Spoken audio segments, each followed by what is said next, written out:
എന്തൊക്കെയാ നമ്മൾ ഈ കേൾക്കുന്നത്? സത്യം പറഞ്ഞാൽ ഞെട്ടുകയാണ്. രേണുസുതിയെ അറസ്റ്റ് ചെയ്യാനുള്ള നടുക്കുന്ന ഞെട്ടിക്കുന്ന തെളിവുകൾ.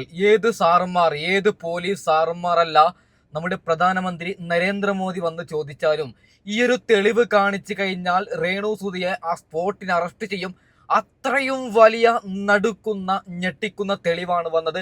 അതൊക്കെ വെച്ചു തരാം. അതിനു മുമ്പ് ഒരൊറ്റ കാര്യം പറയുകയാണ്. ഞാനും നിങ്ങളും രേണുസുതിയെ ഇന്നലെ വരെ വിമർശിച്ചത് സുധിച്ചേട്ടനെ വിറ്റ് ജീവിക്കുന്നു, സുധിച്ചേട്ടന്റെ പ്രൊഫൈൽ പിക്ക് അങ്ങനെയൊക്കെ പറഞ്ഞിട്ടാണ്.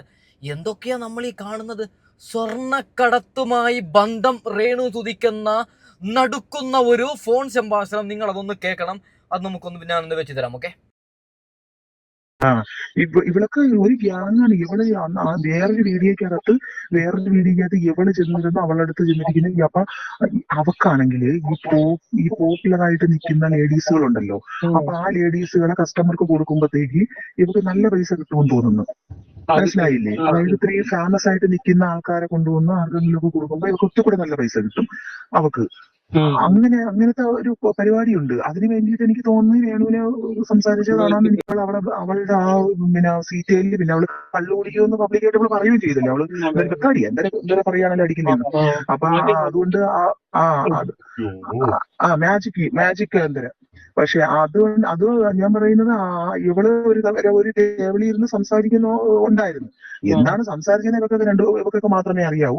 കുറെ നേരം അവർക്ക് കൂടെ ഇരുന്ന് കള്ളൊക്കെ കുടിക്കുന്നുണ്ടായിരുന്നു, പിന്നെ സംസാരിക്കുന്നുണ്ടായിരുന്നു.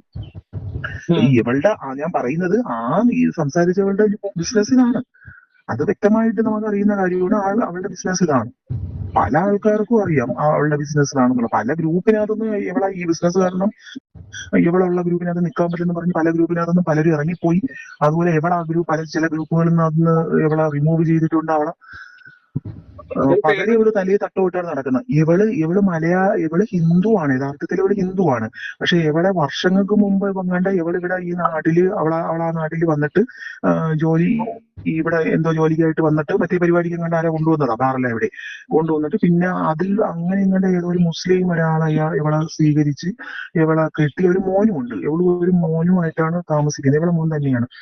പക്ഷേ ഇവളെ മോന് ഇപ്പൊ എനിക്ക് തോന്നുന്നു കുഞ്ഞു മോന് +1 +2 എന്തോ കണ്ടാണെന്ന് തോന്നുന്നു. ആ പയ്യൻ വലിയൊരു ഫ്ലാറ്റാണ്. ഇവളുടെ കൊണ്ടുവന്ന് പെമ്പിള്ളേരെ നിർത്താൻ വേറെ ഫ്ലാറ്റുകൾ എടുത്തിട്ടുണ്ട്. അപ്പൊ ഞങ്ങള് ഗ്രൂപ്പിലുള്ളവരെല്ലാരും കൂടെ ഒരിക്കൽ എന്തോ ഒരു പ്രോഗ്രാം വന്നപ്പോ ഇവളുടെ വീട്ടിൽ ഫുഡിന് ചെയ്തിട്ടുണ്ട്, അറേഞ്ച് ചെയ്തിരുന്നു. അങ്ങനെ ഒരിക്കൽ ഫുഡൊക്കെ കഴിക്കാൻ പോയപ്പോഴാണ് എന്റെ അടുത്ത് വേറൊരാൾ പറഞ്ഞു ഇവളെ വീട്ടിൽ പോവുകയും ചെയ്യരുത്, ഇവക്ക് ഇങ്ങനെയുള്ള സംഭവങ്ങളുണ്ട്, ഇവളെ വീട്ടിൽ പോവുകയും ഇവളുമായിട്ട് സഹകരിക്കുകയും ചെയ്യരുത്, നിനക്ക് അവസാനം നിനക്ക് വലിയൊരു.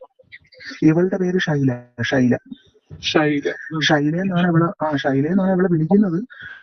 വേറെ വല്ല പേരും ഉണ്ടോ എന്നുള്ളത് എനിക്കറിയില്ല. ഷൈല എന്നാണ് നമ്മളെ ഗ്രൂപ്പുകളിൽ ആയാലും ആൾക്കാർ വിളിക്കുന്നതും എല്ലാം അങ്ങനെയാണ്. പിന്നെ ഇവളുടെ ജോലിയെ ഈ പരിപാടിയാണ്. സത്യം പറഞ്ഞാൽ അവളെ പിടിച്ചാൽ മതി. ഇവളുടെ ബിസിനസ്സും ഇവൾക്ക് എന്തൊക്കെ ഇവളുടെ ഇല്ലീഗൽ പ്രവൃത്തികളെല്ലാം അവളുടെ ആ പോക്കും വരവും മാസത്തിൽ എത്ര പ്രാവശ്യം ഇവിടെ നാട്ടിൽ പോകണമെന്നെല്ലാം ഈ കണ്ടുപിടിച്ചാല് എല്ലാം പുറത്തു പോയി. ഇവളെ വെളിയിൽ ആക്കാൻ പറ്റും.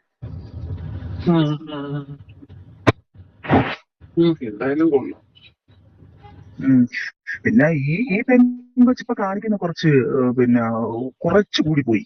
അതുകൊണ്ടാണല്ലോ ഈ ആൾക്കാർ എടുത്തിട്ട് അവളെ ഇത് ചെയ്യുന്നത്. ഇപ്പത്തെ അടങ്ങിയെന്ന് തോന്നുന്നു. ഇപ്പത്തെ കുറഞ്ഞെന്ന് തോന്നുന്നു.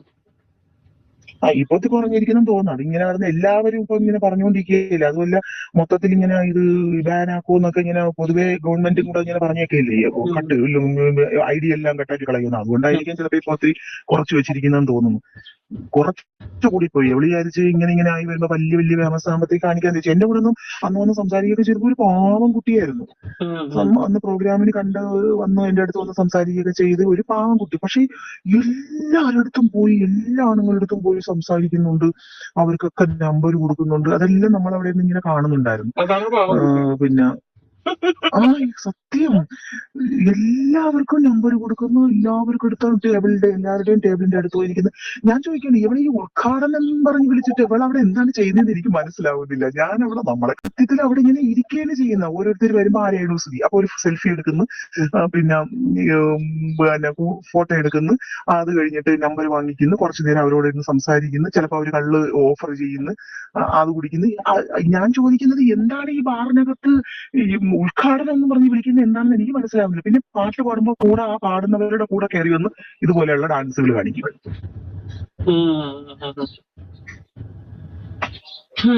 ഇപ്പൊ എനിക്ക് തോന്നുന്നു അവളും കയറി നിന്ന് ഇങ്ങനെ ഒന്ന് പാടുമെന്ന് എനിക്ക് തോന്നുന്നു. എനിക്ക് തോന്നുന്നു അവളും കയറി നിന്ന് അതിനകത്ത് പാട്ടൊക്കെ പാടുന്നതൊക്കെ കാണാറുണ്ട് ചിലപ്പോ ചില വീഡിയോസിലൊക്കെ. വെറുതെ ഇരിക്കുന്നവരെ സമരത്തിനകത്തിട്ട് ആരും തോണ്ടൂലല്ലോ. എനിക്ക് മനസ്സിലായത് എന്താന്ന് പറഞ്ഞു കഴിഞ്ഞാൽ ഇവളുടെ കൂടെയുള്ള കരിഷ്മയില്ലേ, കരിഷ്മ ഇവളുടെ മാനേജര്, അവളുടെ എനിക്കറിയത്തില്ല. ഹസ്ബൻഡിന്റെ ലിങ്കാണ് ഈ സ്വർണ്ണക്കടത്തെന്നാണ് ഞാൻ അറിഞ്ഞത്. എനിക്ക് ഇൻഫർമേഷൻ അവളെ ഹസ്ബൻഡിന്റെ പേരെന്താണ്? അത് എന്തെന്നാ ഒരു പേര് പറഞ്ഞു, പേരെനിക്ക് ഓർമ്മയില്ല. ആഷിം എന്നാണ് എല്ലാവരും വിചാരിച്ചിരിക്കുന്നത്. ആഷിമല്ല, അവളെ ഹസ്ബൻഡിന്റെ പേരും ഹസ്ബൻഡിന്റെ ഫോട്ടോയും കിട്ടിയാല് നമ്മള് ഒരു ഗ്രൂപ്പ് വഴി ഇങ്ങനെ ചെക്ക് ചെയ്താൽ ചിലപ്പോ അറിയാൻ പറ്റും ഇവൻ എന്താണ് ബിസിനസ്, ഇവൻ എന്താണ് ഇതെന്നൊക്കെ. ഓ അത് ശരി, അത് ശരി. നാട്ടിൽ തന്നെയാണല്ലേ? നാട്ടിൽ തന്നെയാണ്. അവന്റെ ലിങ്കാണ് ഇവിടെ ഇങ്ങനെ ആക്കിയതെന്ന് പറഞ്ഞു കേട്ടു. സത്യാവസ്ഥ അറിയില്ല. പക്ഷെ ഇത് പറഞ്ഞത് അവന്റെ ആദ്യത്തെ ഭാര്യയാണ്. ഓ അത് ശരി. ചിലപ്പോ ആദ്യത്തെ ഭാര്യയ്ക്ക് പിണങ്ങുമ്പോഴാണല്ലോ ഇതെല്ലാം പുറത്തു വരുന്നത്. ആദ്യത്തെ ഭാര്യയ്ക്ക് കാര്യങ്ങളെല്ലാം അറിയായിരിക്കും അവനെ പറ്റി, ഇവനിതാണ് ജോലി എന്നും ഇതാണ് ബിസിനസ് എന്നും എല്ലാം അറിയാൻ പറ്റും.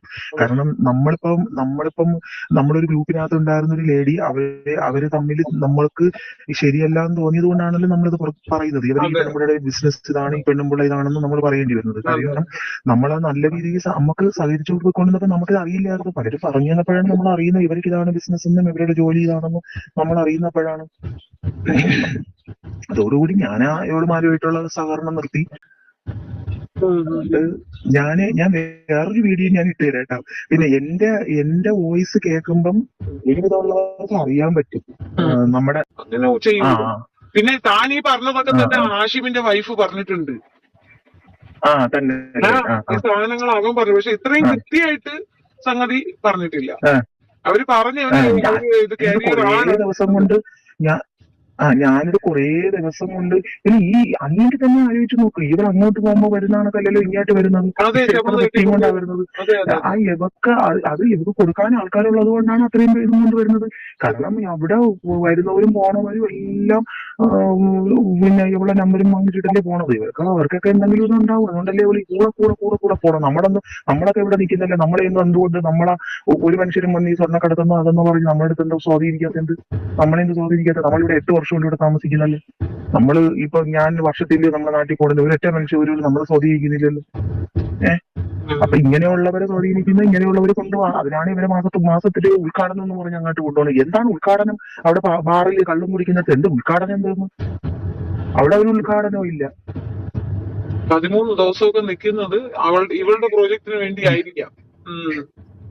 ഇവരുടെ ഇത് കൊണ്ടുവരാൻ വേണ്ടിയിട്ടായിരിക്കും ഈ 13 ഇത്രയും ദിവസം അവിടെ പോയി നിൽക്കുന്നത്. അപ്പൊ ഈ കുട്ടിക്ക് ഇത്ര രൂപ കൊടുക്കാന്നുള്ള എഗ്രിമെന്റ് ആയിരിക്കും. മനസ്സിലായില്ലേ? ഈ കുട്ടിക്ക് ഇത്ര കൊടുക്കാന്ന് അങ്ങനെ പറഞ്ഞിട്ടുണ്ടാവും. അതുകൊണ്ടായിരിക്കും ഇത് ഏറ്റിട്ട് വരാമെന്ന കാര്യം. ചുമ്മാ ഇരിക്കുമ്പോ പൈസ കിട്ടുമോ? ഒന്ന് ദുബായ് വരെ പോയിട്ട് വരുമ്പോഴത്തേക്ക് നമുക്ക് തിരിച്ചു വരുമ്പോഴത്തേക്ക് സാധനവും കിട്ടും. പിന്നെ അതുപോലെ തന്നെ ഈ സ്വർണവും കൊണ്ടുവന്ന് കൊടുക്കുമ്പോഴത്തേക്ക് പൈസയാവൂലേ? അവര് കൊടുക്കാന്ന് പറയില്ലേ? 13 ദിവസം അവിടെ നിർത്തുന്നത് നേരത്തെ പറഞ്ഞതുപോലെ സെലിബ്രിറ്റിയെ കൂട്ടി കൊടുത്താൽ കാശ് കിട്ടുമെന്ന് പറഞ്ഞില്ലേ? അതിന്റെ ടൈമിനായിരിക്കും. 13 അങ്ങനെയുണ്ട്. അത് മെയിൻ ആയിട്ടുള്ള കാര്യമാണ്.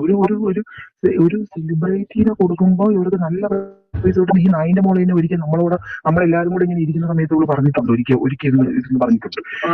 ഒരു പിന്നെ ഈ പറയുന്ന ഒരു വേറൊരു കേസ് ഉണ്ട് ഇവിടെ ടിക്ടോക്കിനകത്തും ഇൻസ്റ്റയിലും എല്ലാം കിടക്കുന്ന ഒരു സുധി തമ്പി എന്നും പറഞ്ഞിട്ട് വരുത്തി. അതൊക്കെ ഇതൊക്കെ തന്നെ ഇവിടെ എല്ലാവർക്കും ഉള്ള പരിപാടിയല്ല, ഇതൊക്കെ തന്നെ. സെലിബ്രിറ്റി ആണെങ്കിൽ കാശ് കൂടുതലും. എന്തൊക്കെയാ നമ്മൾ ഈ കേൾക്കുന്നത് അല്ലെ? സത്യം പറഞ്ഞാൽ ചിരിയാണ് വരുന്നത്. ആരായിരുന്നു രേണുസുതി? സത്യം പറഞ്ഞാൽ എല്ലാവരും അവർ ഡാൻസ് കളിക്കുന്നതൊക്കെ റിയാക്ട് ചെയ്ത് മുന്നോട്ട് വന്നപ്പോൾ എന്തൊക്കെയാ ഇതിന് ബിഗ് സല്യൂട്ട് കൊടുക്കേണ്ടി വന്നു സെഫീന ബീവിക്കാണ്. പിന്നെ അതുൽ വ്ളോഗ്സ് ഒക്കെ നല്ലോണം ഇതിനെ വിമർശിച്ചിട്ടുണ്ട്. നല്ല കാര്യമാണ് രേണുസുതി കാണിക്കുന്ന വൃത്തികേടിന്, ഡാനി സത്യന്. പിന്നെ ഞാൻ കുറവാണ് രേണുസുതി കണ്ടുകൊണ്ട് എപ്പോഴോ ചെയ്തതാണ് സന്ദീപ് എടപ്പൽ. ഇവരൊക്കെ ചേർന്നിട്ടാണ് ഇവരൊരു കള്ളത്തരം പിടിക്കുന്നത്. മെയിനായിട്ട് നമ്മുടെ ഷെഫീന ബീവിയാണ്. അവർക്ക് ബിഗ് സല്യൂട്ട് ഞാൻ കൊടുക്കും. അതിനിടയിൽ ചിലർ രേണുസുതിയെ വെച്ചിട്ട് കളിക്കുന്നുണ്ട്. ഞാൻ അതൊന്നും പറഞ്ഞു, രേണുസുതിക്ക് കേസൊക്കെ കൊടുത്തിട്ട് എന്തൊന്നാണ്. ഷെഫീന ബീവി ബിഗ് സല്യൂട്ടാണ്, വേറുള്ള ഒരു കാര്യമാക്കണ്ട. അപ്പോൾ തൽക്കാലം വൈൻഡപ്പ് ചെയ്യുകയാണ്. അടുത്ത വീഡിയോ ഉടൻ വരാം. Okay, by.